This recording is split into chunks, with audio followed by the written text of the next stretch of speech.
اللهم صل على محمد وعلى آل محمد كما صليت على إبراهيم وعلى آل إبراهيم إنك حميد مجيد اللهم بارك على محمد وعلى آل محمد كما باركت على إبراهيم وعلى آل إبراهيم إنك حميد مجيد۔ مقام اور تاریخ پیدائش۔ حضرت اریاض بن ساریہ کی روایت کے مطابق حضرت صلی اللہ علیہ وآلہ وسلم نے اپنی والدہ محترمہ کے ایک خواب کو بیان کیا جو انہوں نے آپ کی ولادت سے پہلے دیکھا تھا، اور فرمایا کہ میری والدہ نے دیکھا کہ ان سے ایک نور نکلا جس کے سبب شام کے محلات روشن ہو گئے۔ یہ نور کس جگہ ظاہر ہوا؟ مقام سعی کے باہر سنگ مرمر لگا ہوا ایک کھلا میدان نظر آتا ہے۔ اس میدان کے اختتام پر ایک پہاڑی ہے، اور پہاڑی کے دامن میں ایک خوبصورت سفید عمارت ہے جس پر مکتبہ مکۃ المکرمہ کا بورڈ لگا ہوا ہے۔ محلہ بنی ہاشم کے سوق اللیل میں یہی وہ جگہ ہے جہاں یہ نور طلوع ہوا۔ اس جگہ پر کئی دور آئے، کئی رنگ بدلے گئے، مگر آج بھی یہ جگہ اور یہ عمارت ابھی تک پوری آب و تاب سے موجود ہے۔ 1343 ہجری میں سعودی حکومت نے اسے شہید کر دیا تھا، اور شہادت کا یہ خطرہ ایک بار پھر منڈلا رہا ہے۔ عمارت میں اس مقام کی نشاندہی بھی کی گئی ہے جہاں یہ نور رحم مادر سے اس دنیا میں جلوہ گر ہوا۔ ایک محراب کے قریباً 3.5 مربع فٹ کے ایک گڑھے میں سبز رنگ کا پتھر نصب ہے، اور اوپر جنگلہ موجود ہے۔ یہی وہ جگہ ہے جہاں نبیوں کے سردار کی جائے پیدائش کا شرف حاصل ہے۔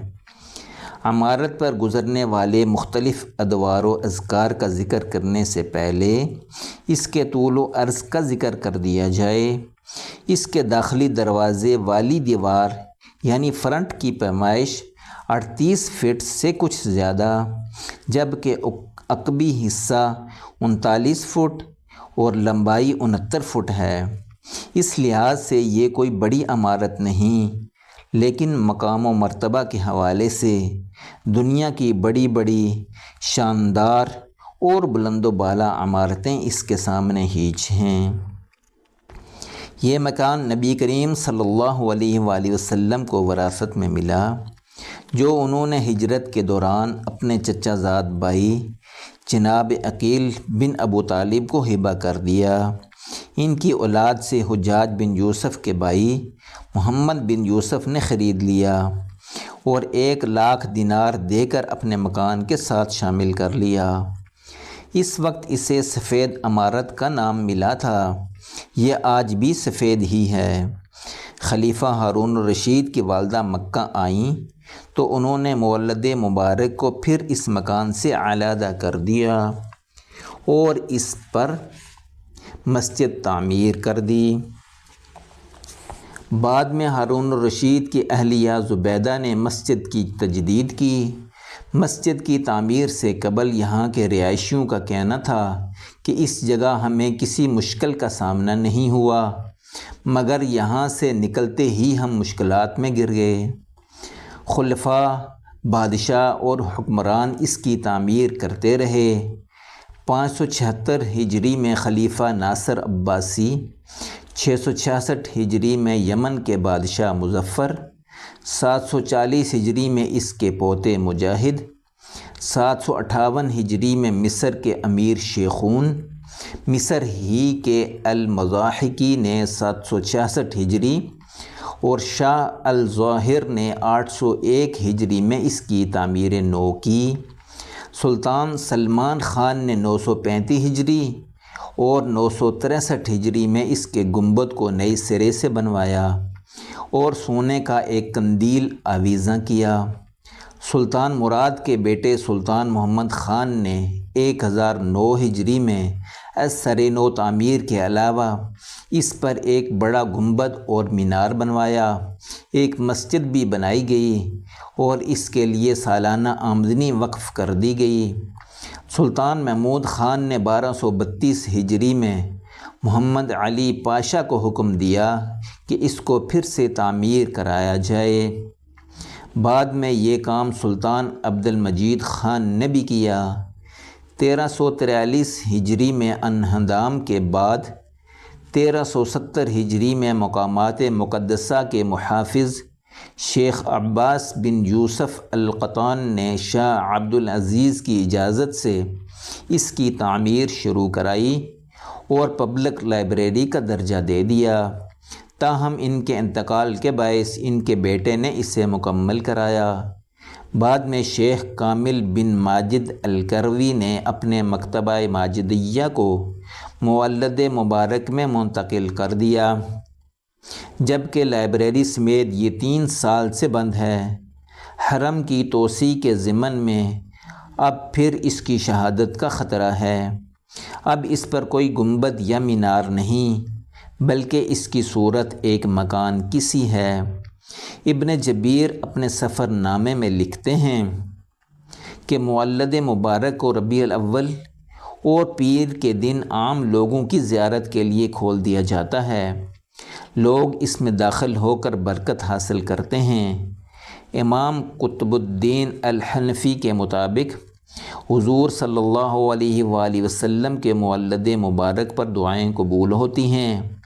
یہ مقام بہت مشہور ہے، جس کی آج تک زیارت کی جاتی ہے۔ اب حضرت صلی اللہ علیہ وآلہ وسلم کی تاریخ پیدائش کی طرف آتے ہیں۔ مختلف بزرگوں نے پیدائش کی تاریخ بیان کی ہے اور بزرگوں کی اکثریت اس پر متفق ہے کہ یہ پیر کا دن اور 12 ربیع الاول عام الفیل تھا۔ عیسوی اعتبار سے 22 اپریل 571 عیسوی، جبکہ بکرمی کیلنڈر کے مطابق تاریخ 1 جیٹھ 628 تھی، یعنی گرمی کا موسم شروع ہو چکا تھا، اور مکے میں تو ویسے بھی اپریل میں بہت زیادہ گرمی شروع ہو جاتی ہے۔ صحیح مسلم میں ابی قتادہ سے روایت ہے کہ ایک اعرابی نے حضرت صلی اللہ علیہ وآلہ وسلم سے پیر کے روزے کے بارے میں پوچھا، تو نبی کریم صلی اللہ علیہ وآلہ وسلم نے ارشاد فرمایا، یہ وہ دن ہے جس میں میری پیدائش ہوئی، یہی وہ دن ہے جس میں مجھ پر وحی نازل ہوئی۔ امام ابن کثیر سیرت النبویہ میں یہ حدیث بیان کرتے ہوئے یہ لکھتے ہیں کہ حضور کی ولادت پیر کے دن ہوئی، بعثت پیر کے دن ہوئی، مکہ سے ہجرت اور مدینہ طیبہ میں آمد کا دن بھی پیر ہے، جبکہ حضرت صلی اللہ علیہ وآلہ وسلم اس دنیا یعنی اس دار فانی سے رخصت بھی پیر کو ہوئے۔ بعثت سے پہلے بیت اللہ شریف کی تعمیر کے وقت حجر اسود رکھنے کا واقعہ بھی پیر کو ہوا۔ حضرت جابر رضی اللہ تعالی عنہ اور حضرت ابن عباس رضی اللہ تعالی عنہ کی روایت ہے کہ واقعہ معراج کا دن بھی پیر ہے۔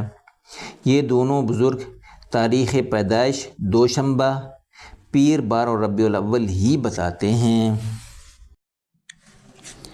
تو ہی آیا نظر جدھر دیکھا، سورہ آل عمران میں ہے۔ اور جب اللہ تعالیٰ نے تمام پیغمبروں سے عہد لیا کہ جب میں تمہیں کتاب و حکمت سے سرفراز کروں، پھر تمہارے پاس وہ رسول تشریف لائے جو تمہاری کتابوں کی تصدیق فرمائے، تو تم ضرور اس رسول پر ایمان لانا اور لازماً اس کی مدد کرنا۔ کیا تم سب نے اقرار کیا؟ اور کیا یہ بھاری ذمہ داری تم نے اٹھائی ہے؟ سب انبیاء نے عرض کیا کہ ہم نے اقرار کر لیا ہے۔ اس پر اللہ تعالیٰ نے فرمایا، تم سب ایک دوسرے پر گواہ بن جاؤ اور میں بھی تمہارے ساتھ گواہ ہوں۔ باری تعالیٰ نے سب سے پہلے نور محمدی کو تخلیق کیا، پھر جانے کتنی مدت کے بعد دوسرے انبیاء کی ارواح کی تخلیق ہوئی تو نور محمدی کو اس جگہ منتقل کر کے شرف نبوت بخشا گیا، اور تمام انبیاء کی ارواح سے نہ صرف ان کی تصدیق کرائی گئی بلکہ انہیں نبوت کے درجے پر فائز کر دیا گیا۔ ان انبیاء سے نبی کریم صلی اللہ علیہ وآلہ وسلم پر ایمان لانے کا عہد لیا گیا۔ آج کی زبان میں ہم اسے تقریب حلف وفاداری کہہ سکتے ہیں۔ نور محمدی کی تخلیق کی مدت کا تعین بھی ممکن نہیں، صرف ایک روایات میں نبی کریم صلی اللہ علیہ وآلہ وسلم نے ایک مخصوص مدت کا تعین کیا ہے، مگر اس مدت سے بھی درست اندازہ نہیں ہو سکتا۔ بزرگان دین اور سیرت نگاروں نے مختلف روایات سے مختلف حوالے دیے ہیں جن سے ثابت ہوتا ہے کہ نور محمدی تخلیق آدم سے بھی بہت پہلے وجود میں آ گیا تھا، بلکہ آپ صلی اللہ علیہ وآلہ وسلم کو خاتم النبیین کا درجہ ایسے وقت میں دے دیا گیا تھا جب حضرت آدم علیہ السلام ابھی تکمیل خاکی کے مرحلے میں تھے۔ اس روایت کے راوی حضرت اوریاس بن ساریہ ہیں اور یہ مسند احمد بن حنبل میں بھی موجود ہے۔ امام بخاری، امام حنبل اور امام حاکم ایک اور روایت حدیث بیان کرتے ہیں کہ میں خلقت کے اعتبار سے تمام نبیوں سے پہلے نبی ہوں اور بعثت کے اعتبار سے سب سے آخری نبی ہوں۔ یہی حدیث آپ کو خاتم النبیین قرار دیتی ہے۔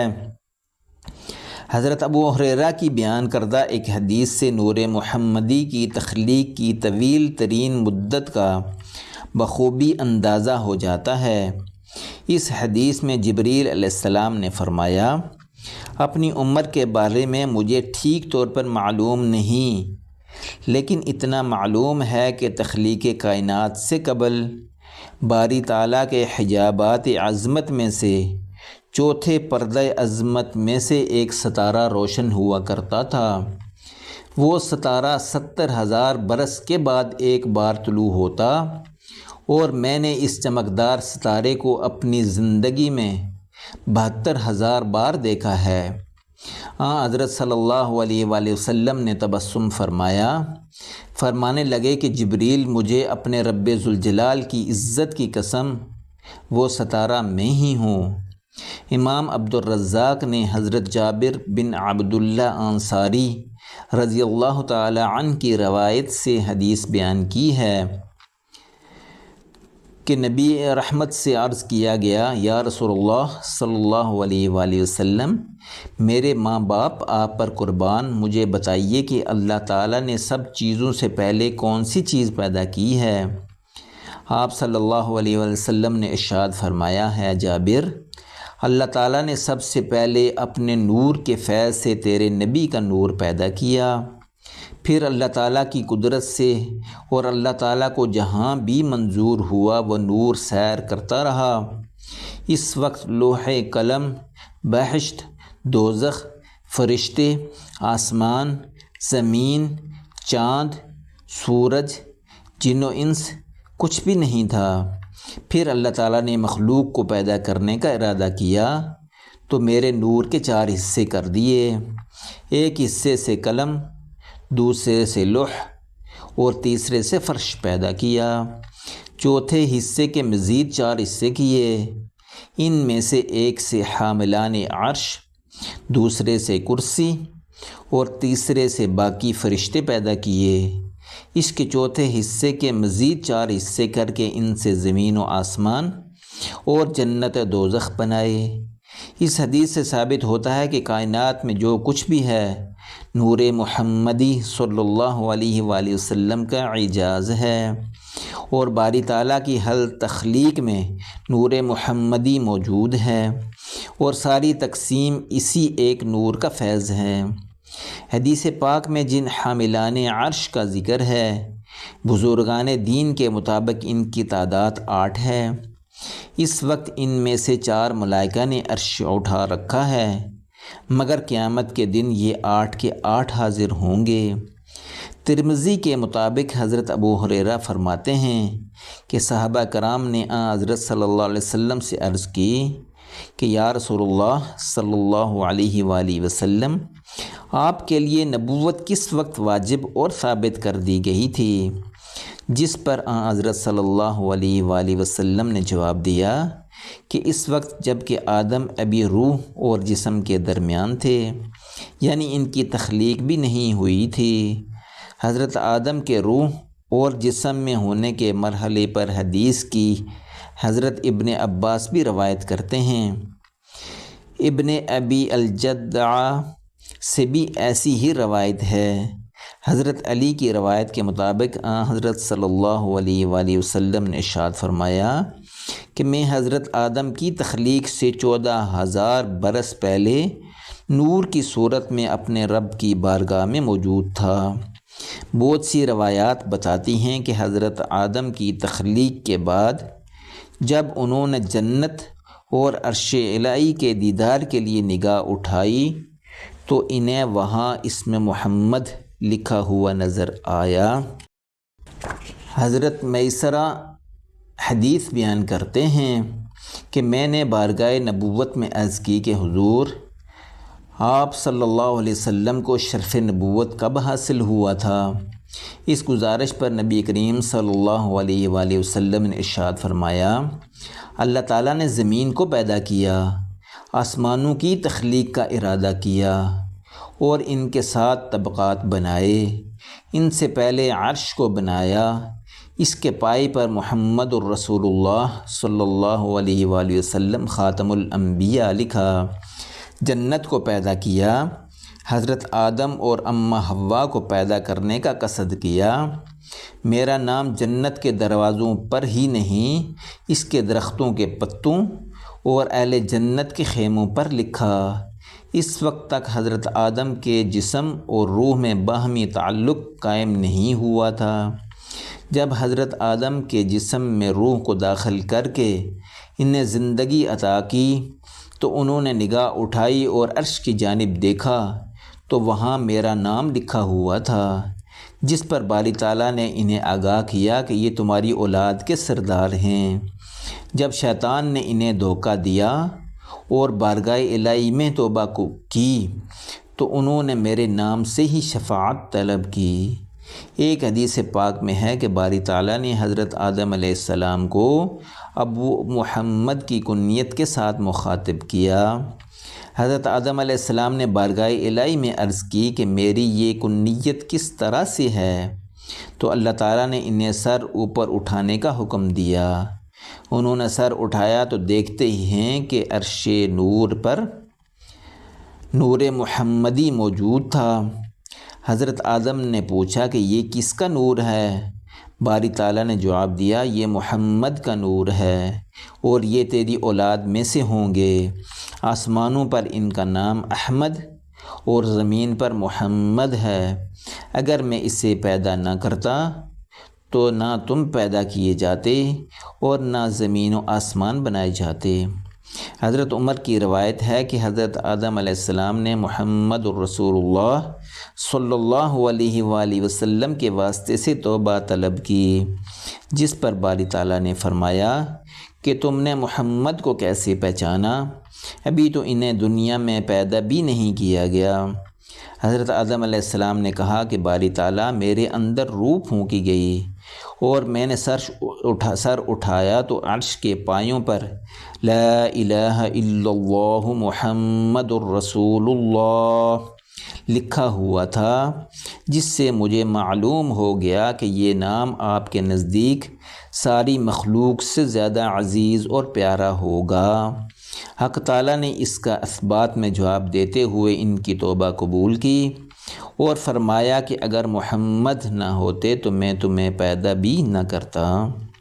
ایک اور حدیث کے راوی حضرت کعب بن احبار ہیں، وہ فرماتے ہیں کہ جب باری تعالیٰ نے محمد الرسول اللہ صلی اللہ علیہ وآلہ وسلم کو پیدا فرمانے کا ارادہ کیا تو جبریل کو حکم دیا کہ محمد کے مقدس اور پاک جسم کے لائق مٹی لے کر آؤ۔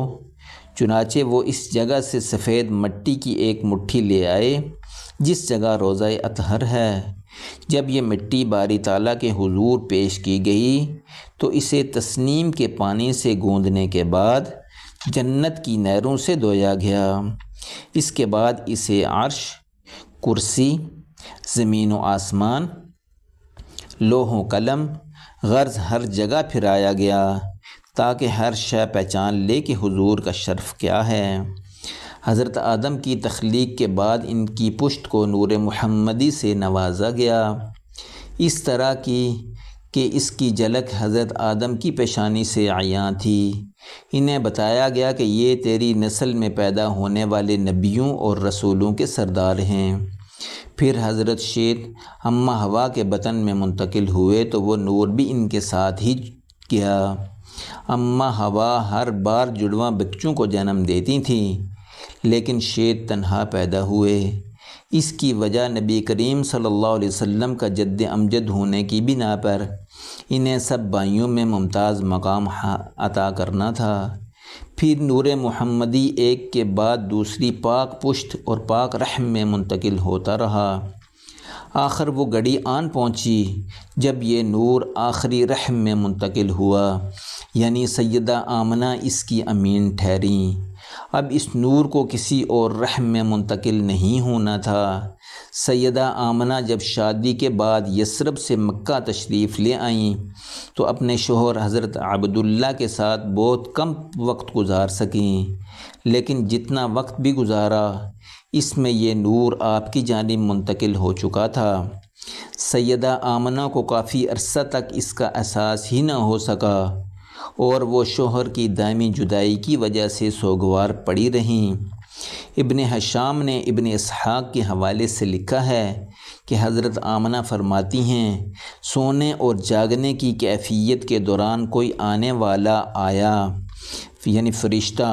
اس نے کہا، کیا آپ کو علم ہے کہ آپ اس امت کے سردار اور اس کے نبی کی والدہ بننے والی ہیں؟ حضرت آمنہ کو احساس ہوا تو پھر انہیں بشارتیں اور ہدایتیں ملنے لگیں، کیونکہ وہ کسی عام یا معمولی ہستی کی ماں نہیں بننے والی تھیں۔ یہاں تک کہ سیدہ محترمہ کو ان کے بیٹے کے نام سے آگاہ کر دیا گیا۔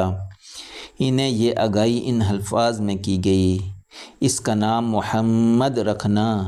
تورات و انجیل میں ان کا نام احمد ہے۔ زمین اور آسمان والے سب ان کی تعریف کریں گے۔